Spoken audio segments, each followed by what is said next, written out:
গিয়েছিলাম দিদির বাড়িতে, আর সেখানে গিয়ে আমার ভাগ্নে বলল মাসি আইসক্রিম খাবো। তো আমি ওকে বললাম দোকানে যাওয়ার দরকার নেই, বাড়িতেই বানিয়ে দিচ্ছি। তার জন্য আমার কাছে ছিল একটা হাইড অ্যান্ড স্টিক বিস্কুট আর হচ্ছে আমল দুধ। তো প্রথমে তো জলের মধ্যে দুধটা দিয়ে ভালো করে গলিয়ে নিয়েছি, তারপরে এই বিস্কুটগুলো ওর মধ্যে দিয়ে দিয়েছি, তারপরে দিয়েছি চিনি।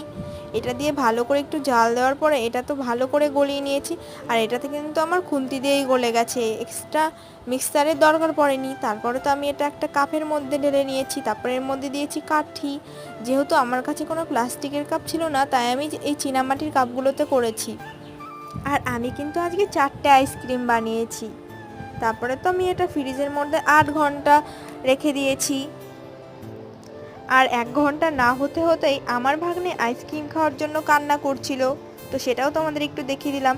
আর 8 ঘন্টা পরে দেখো এটা কত সুন্দর হয়েছে। তোমাদের যদি আইসক্রিম খেতে ইচ্ছা হয় তো তোমরা এটা ট্রাই করতেই পারো।